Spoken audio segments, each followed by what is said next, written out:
Hola, muy buenas tardes. Mi nombre es Emil Yauri Izquierdo y para darle continuidad al tema internacionalización de la banca vamos a conversar ahora un poco sobre los euromercados. Para poder comprender los euromercados debemos saber el origen que parte de la economía internacional. Para julio de 1944, en los Estados Unidos, específicamente en Washington, en el Bretton Woods, se realizó una reunión sumamente importante donde querían buscar la paz genuina e incorporar a todos los países tras la devastadora guerra mundial, la Segunda Guerra Mundial. En ese acuerdo de Bretton Woods se considera el dólar como la única y principal moneda del sistema mundial monetario. También se crea el Fondo Monetario Internacional y se crea también lo que es el Banco Mundial. Evidentemente en aquel entonces los Estados Unidos ayuda económicamente a lo que son los países destruidos tras la Guerra Mundial. De hecho, en 1947, el primer país que recibe un préstamo para su reconstrucción fue Francia, en manos del grupo del Banco Mundial. Para 1945 y 1991 se desarrolla la Guerra Fría. En esta existió el Plan Marshall. Según Wolfgang Benz en el año 2005, entra en vigencia en 1948 y es una verdadera y vigorosa, efectiva ayuda económica para el occidente europeo. De hecho, los Estados Unidos fue criticado puesto que estaba ayudando a Alemania occidental económicamente y se decía que cómo iba a ayudar a un país que había sido el promotor de la Segunda Guerra Mundial. Esta ayuda fue muy apreciable por Europa y es allí donde entonces empieza a expandirse el dólar, ¿ok? Como divisa por los países de Europa. Adicional a ello estaban las altas importaciones que realizaban los Estados Unidos y también ayudó a la expansión de la moneda. También en la Guerra Fría, estas acciones trajeron como consecuencia que la Unión Soviética retirara todas sus divisas de los Estados Unidos, ¿ok? Colocándolas así en Europa. Inicialmente se crean entonces los eurobonds y tras ello los eurodólares.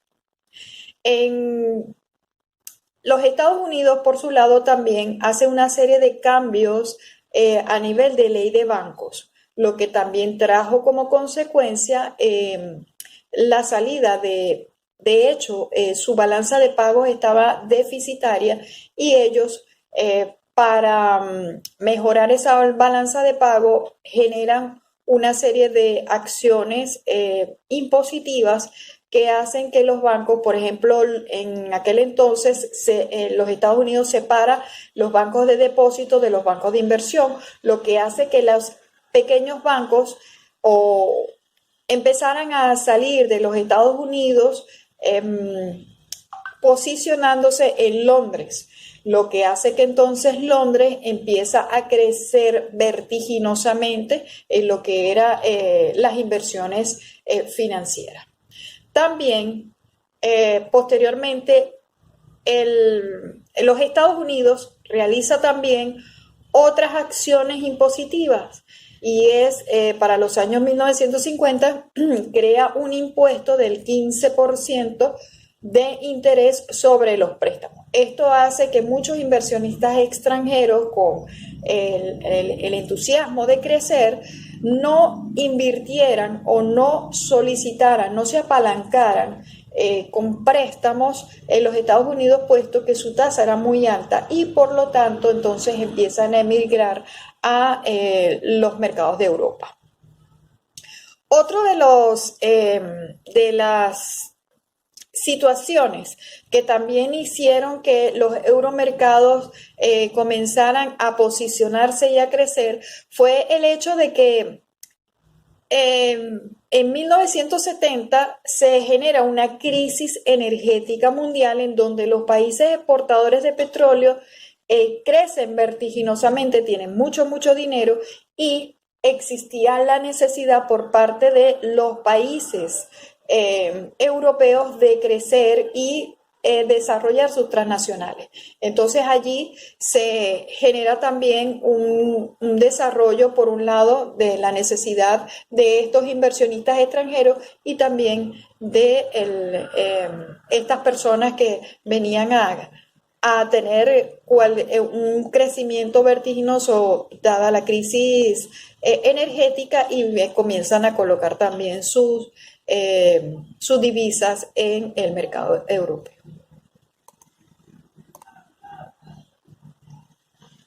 Entonces, por un lado tenemos la necesidad de financiación y por el otro tenemos entonces las distintas ofertas que se vienen presentando en estos mercados. Y es allí precisamente donde nace ese mercado crediticio que son los euromercados.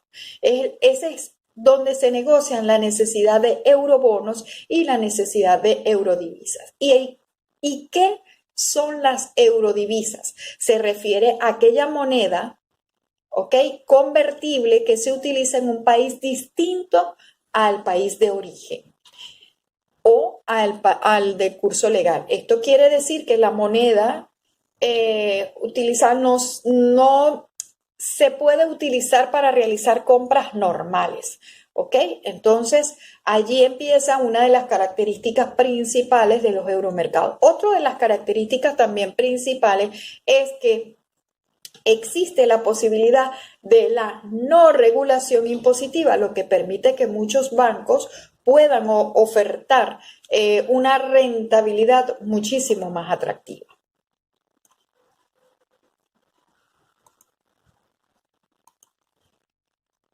Ok, entonces tenemos dentro de los euromercados una serie de instrumentos que permitirán ofertar a cada uno de los inversionistas que quisieran estar con ellos. Tenemos entonces los instrumentos de mercado monetario y los instrumentos de mercado de capitales. En los instrumentos de mercado monetarios tenemos que están los eurodepósitos, están los europréstamos, está el europapel comercial. Cuando hablamos de europréstamos, bueno, son créditos diversos. Cuando hablamos de europapel comercial, estamos hablando de certificados de depósitos negociables emitidos por una empresa, vencimientos que van desde un mes a un año y que se pueden emitir de manera inmediata. Y también están los certificados de depósito que también son negociables. Tenemos también en el mercado de capitales todo lo que tiene que ver con eurobonos, ¿ok?, que son los distintos títulos distribuidos o bonos extranjeros, y también las euroacciones.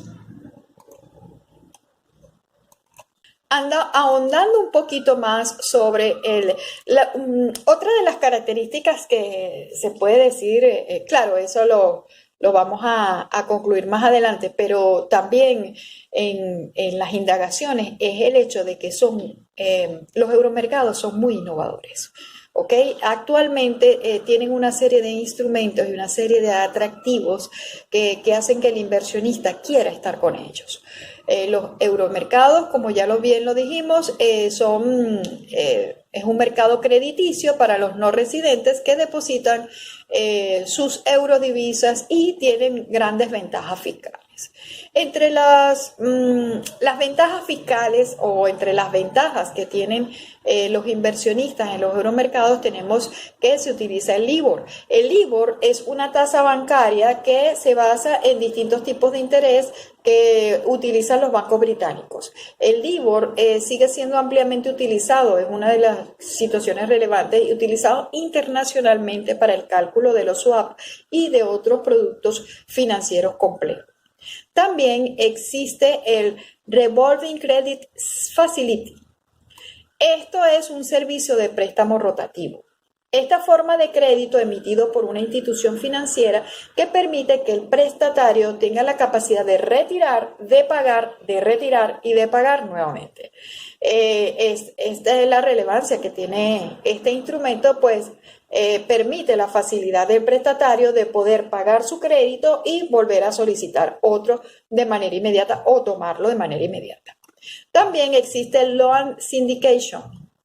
Esta es se refiere a sindicación de préstamos. Es cuando, por ejemplo, una persona requiere de mucha masa, mucha cantidad de dinero, ¿ok? Y entonces se unen varios prestamistas, ¿ok?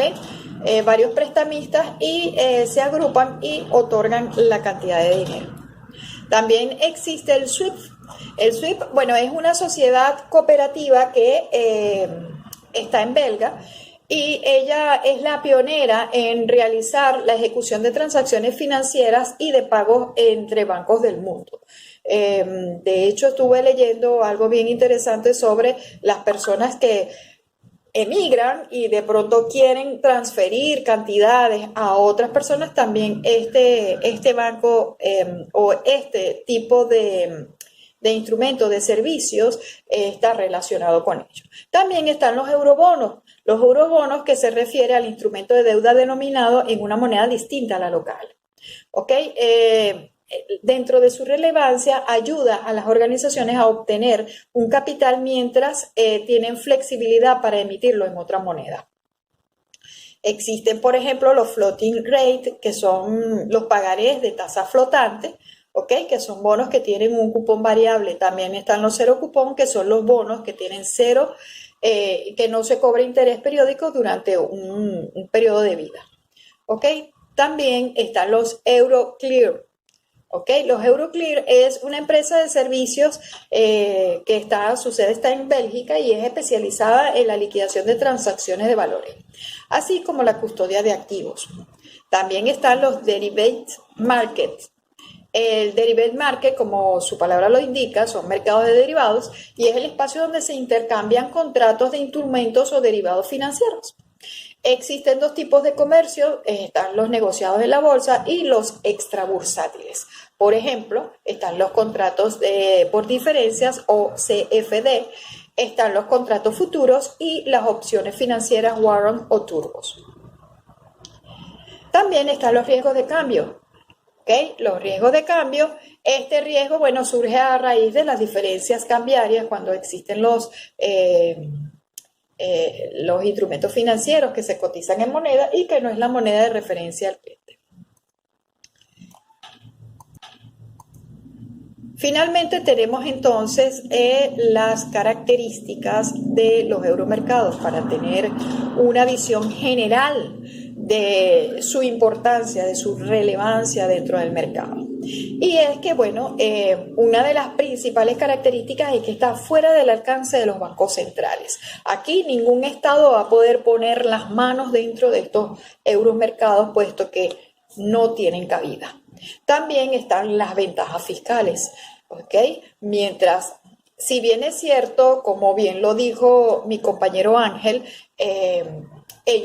los offshore se desarrollan en un ámbito en donde pueden existir dos tipos de imposiciones fiscales. Por ejemplo, los que efectivamente pagan, que serían los residentes, y los no residentes, que serían para estos inversionistas, ¿verdad? Que tienen grandes ventajas fiscales. Entre una de las grandes ventajas fiscales que pude leer y que de verdad que me pareció interesantísimo fue el hecho de que, por ejemplo, no existe lo que es declaraciones por sucesiones, ¿ok? Aquí no hay imposición de sanción imposición de impuestos por aquella persona que haya fallecido y haya quedado cualquier cantidad de dinero allí. ¿Okay? No hay que pagar una imposición o una declaración, un impuesto por ello. También existe la exoneración de impuestos y eso es lo que hace que, bueno, las tasas se hagan de manera atractivas porque hay mayor cantidad de ofertas en intereses y ganancias. El mercado, bueno, es un mercado al por mayor, ¿ok? Porque posee pocos gastos, ¿ok? Y tienen unas tasas de interés bastante atractivas para los depósitos y los préstamos, ¿ok? Son transparentes porque ellos están también bastante regulados, ¿ok? La liquidez, bueno, son convertibles, su liquidez casi de manera inmediata. Aparte de eso, están compuestos por instituciones financieras muy competitivas, porque para poder ser, por ejemplo, para poder ser una empresa offshore y tener, bueno, tiene que tener renombre, tiene que tener seriedad, tiene que tener seguridad y para poder captar la clientela que se quiera captar. Entonces, evidentemente, entre ellos se hacen sumamente competitivos y atractivos para los distintos inversionistas. También tienen muchísimas innovaciones, se las acabo de nombrar, está el LIBOR, está entre otras, y van desarrollando. Fíjense, bueno, por ejemplo, me llamó muchísimo la atención el hecho de que, por ejemplo, una persona pueda pagar un crédito, inmediatamente ya lo tengas disponible otra vez, cosa que no es en los mercados, en el mercado o las instituciones financieras tradicionales. O sea, para poder generar un crédito, pues tienes que hacer todo un proceso de obtención, un proceso quizás hasta burocrático para poder obtener un crédito, y para poder obtener otro, bueno, pasarán, como dice la canción, unos años y muchos más. Adicional a ello, son muy universales y generadores de empleo. Esas serían entonces dentro de las características principales que tienen los euromercados. Muchísimas gracias. A continuación, mi compañero Ramón Rojas. Que tengan un maravilloso día. Gracias.